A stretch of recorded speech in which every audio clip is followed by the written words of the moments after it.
It's an all-too-familiar scenario.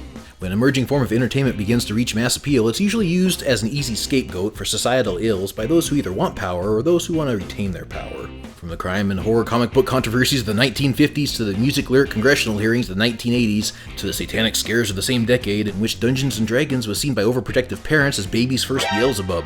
In the past decade or so, with video games becoming a dominant force in the entertainment industry, it comes as no surprise that these megalomaniacal parasites would come out of the fucking woodwork and attribute real-life violence and misogyny with a popular pastime in an effort to once again propagate fear and obtain or retain power with their brand new straw man. And people eat this shit up. Soccer moms to the left of me, neckbeards to the right, and here we are stuck in the middle with you. And while we may have beaten Thunderfoot to the Jack Thompson and Anita Sarkeesian comparisons in our last video, a month ago, there's an even longer history of people stirring up controversy and scapegoating in order to make careers. For example, Anita Sarkeesian is currently she's a, not counselor, she's a, what's the right word? Well, she's she starts with the C. She's a something. She's a starts with the C, ends with a T. Yeah, exactly. Oh God. A coot. No. It starts with a C and ends with a T. Could it be a consultant? Consultant. That's exactly the word I was thinking of. She's actually a consultant on Mirror's Edge 2. By having her face in the media the entire past year and a half, however long it's been, and even being in the recent Wired magazine article, I mean, she's not going away, and she's really getting played up. So is this just another, like I said, another example of someone trying to stir up a controversy just to get ahead? It does seem that way, yes. Yeah, I would say the simple answer is yes. Yeah. Right. Because I remember back when I was a kid, Mortal Kombat and Night Trap were the biggest fucking controversies. Mortal Kombat was being pointed out by Senator Joe Lieberman for its violent content, and Night Trap was, oddly enough, getting the same kind of rap about violence towards women, when in fact you're trying to save women from a horrible B-movie cliche. I got to watch Night Trap recently because the Grumps were playing it, and I have to be honest, I could not take it seriously. How anyone could take it seriously now is hilarious. It's a total joke, and back then it was a total joke too. I mean, it's a horrible B-movie plot.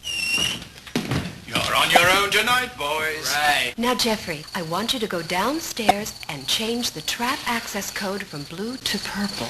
Don't worry, Mom. It's all in the fingers. Good hunting. 80s style. I mean, you have women like singing horrible pop songs, and you've got ninjas walking forward like they've got some kind of disease, you know, or like their dicks dropped off. They're ninja vampires. Yeah. Yeah. I mean, it has the production of a fucking asylum film, right, Max? Yeah, it does. Absolutely, yes. That's almost an insult to the asylum. And yet, there's only one scene that got so much flack, and that's when, like, a bunch of the monsters that they catch one of the women, they put like this drill-looking thing towards her neck. There's never any blood. There's no nothing though, but of course it gets pointed out as being misogynistic and violent. But laughing man, isn't there also like a recent magazine article that addresses the same issue, but also mentions the fact that these games like Night Trap or Custer's Revenge, etc., like no one had any interest in these games, yet as a result of these campaigns that these politicians started against them, like the sales of these games only tripled because now all of these games were in the public's awareness. And the same thing is going on now. I mean, look at Dragon's Crown. Like, William, what was it that you said about Dragon's Crown? Like, you had absolutely no interest in that game, and yet...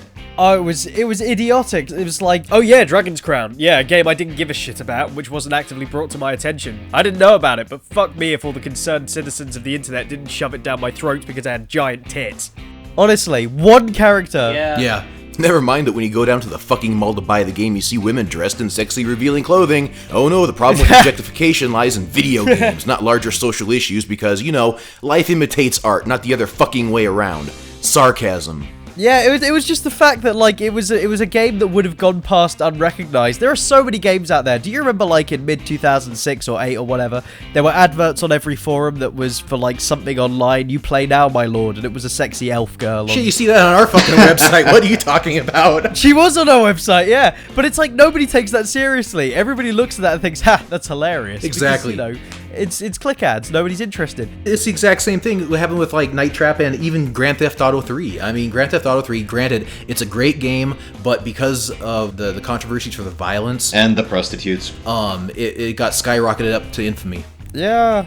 The truth is that the infamy was better publicity than the actual game itself. Yes. I mean, Dragon's Crown sarcastically won about 5 awards at the VGAs for, and when I say the VGAs, I do mean, I think it's the VGX, the 4chan awards. Oh, yeah. But that's what these social justice warriors have done. They've just turned this into one big war where it's like the people who are making a joke about it are just using this to take that ball even further, and they're just giving advertising to a game that doesn't need it. Right, and then in the case of like Hillary Clinton and the hot coffee mod, oh god, that was vote chasing, like you mentioned. Politicians try doing when they try to censor movies. Back in the MPA podcast, yeah. There's a common link in all of this, in that adolescents, kids, and teenagers are usually the first adopters of any new medium of entertainment: comic books, movies, music, and video games. So naturally, any budding form of entertainment is considered kid stuff and a toy, and shouldn't be taken seriously by adults. Howie! I thought I told you to stop wasting your money in this stupid place. Sorry, Mom. And you, a man of your age, you should be ashamed of yourself. However, when the adult creators of a medium try to expand the appeal of that medium to a more adult demographic, it's met with resistance by the religious, social, and political establishments. And they hold power rallies under the guise of protecting the children. The mentors sing, "All through my excrement you shall roam. Bend up and smell my anal vapor. Your face is my toilet paper. On your face I leave a shit tower. Golden showers, golden showers."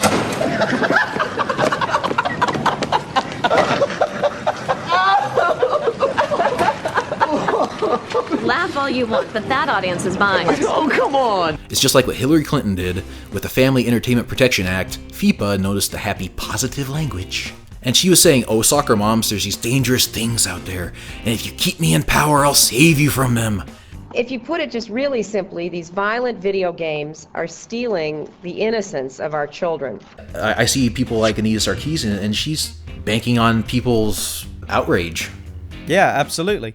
And I think, like, the problem with this is that when these people bank on someone's outrage, some misguided souls actually take them seriously, you know? Yeah. Well, yeah, especially for $160,000 worth of series.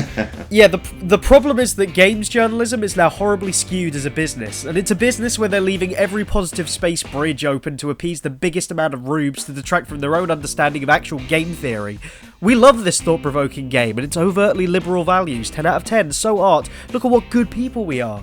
We support feminism. We support social justice. Please don't piss in our mailboxes. Yeah. Yeah, exactly. Look at how much we love The Last of Us. Not Ellen Page is gay. Isn't that wonderful? Don't forget about Gone Home.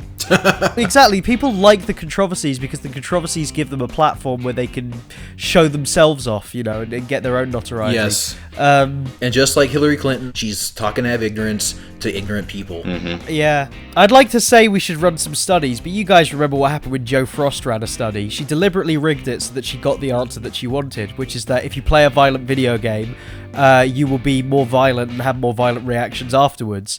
Dildo Faggins did a great video on this. It was 20 boys and they were all playing different kinds of games, and the ones playing the violent games gave supposedly violent reactions, and but only because she'd rigged the exams so that when they dropped a pencil, they either picked it up or they didn't. Yeah, because that's telling if a person is a psychopath or not. Yeah, exactly. Yeah. Whether or not they help someone pick up a pencil. I recommend Picked you up go the and, pencil in full homicidal rage. Yeah, I recommend you go and watch that video because it's absolutely ridiculous. I mean, seriously, it'd be one thing if she strapped some wires and saw that the boys who were playing the violent video games got a stiff one while doing so. I mean, that'd be one thing, but... Yeah. So, which study did Anita Sarkeesian publish that got her to be the spokeswoman for feminism? I can count the amount of studies she's done on one hand without holding up any fingers.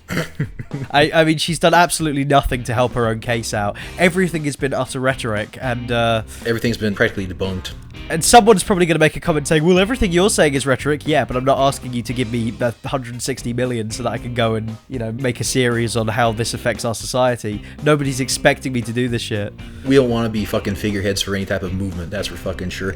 Exactly, whereas she wants it. All we want to do is just say, people, just put on your fucking thinking caps, try thinking for yourself, and come up with your own fucking conclusions. Be a little bit skeptical. Yeah. There's a problem when you start paying people who aren't doing anything to actually... Like when you pay people for rhetoric, little bit of a grey area there.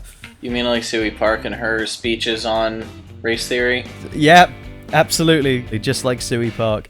And nobody will ever deconstruct their arguments. You won't get any paid news sites actually looking at a counter-argument for them because it sells their papers. Well, bad news is good news. Yeah. I'm reminded of Grumpy Old Men when Jeremy Clarkson said, people are living too long, or people are getting too fat and are going to die when they're 30. Which is it?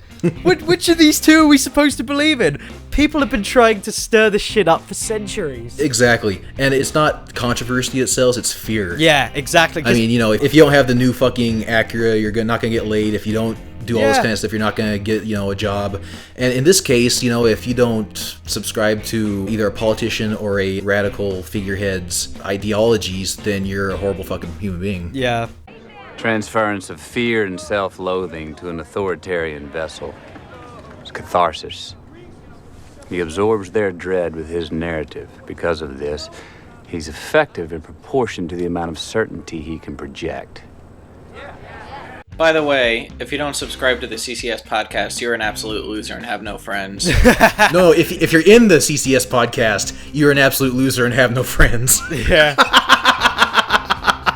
You know, Will Self said this though, that everything we do is part of a deathocracy. We're not looking to how can we improve, you know, social lives, and we're looking for how can we make our lives less painful when we finally get to the end. How can we make things easier for ourselves? You know, every decision that we drive is towards that deathocracy, and the social movement is exactly the same. How can we make it so that nobody can hurt us? How can we make our lives that much safer? And the controversies are where it all begins, because, you know, people think that it will bring in new laws that will shield us further. You know, here's the issue with that thinking, though. You know, you have people like Jack Thompson, like Anita Sarkeesian, pointing to this one central evil. Yes. That says that, you know, this is the reason why racism or sexism or violence or what have you is happening in America, because of these things. No. There's no fucking evidence. It's not even that. It's not even the fact that there's no evidence, but it's also just the fact that there's a whole number of things that could be causing, you know, sexism and racism, a whole number of societal factors. Exactly. It's a combination. It's a compound. Yeah. But you know what would be a perfect solution to this entire problem? Just take these people that we've mentioned in all of these 3 recordings, these hashtag messiahs, just take them out of the equation and have a normal, rational debate.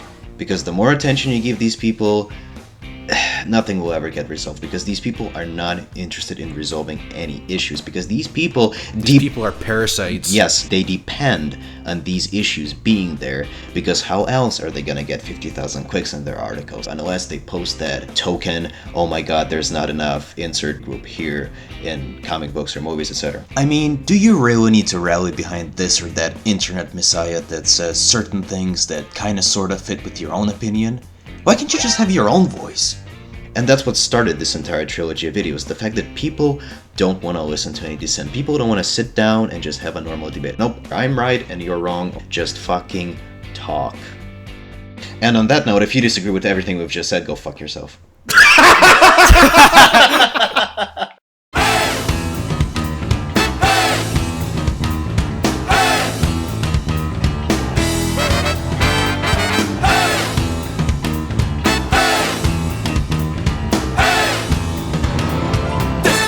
When we swing on your brother.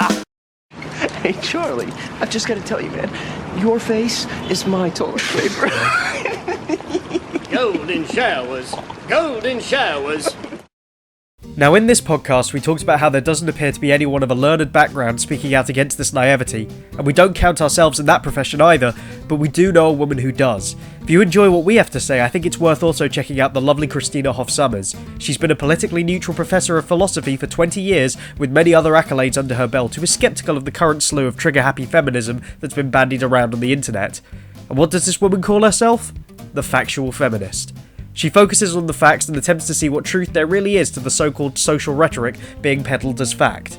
And she definitely deserves more attention. Give her a watch and see what you think. You might just learn something. Thanks. Oh wait, shit, the video's almost over. I mean, like, comment, subscribe, do all that stuff.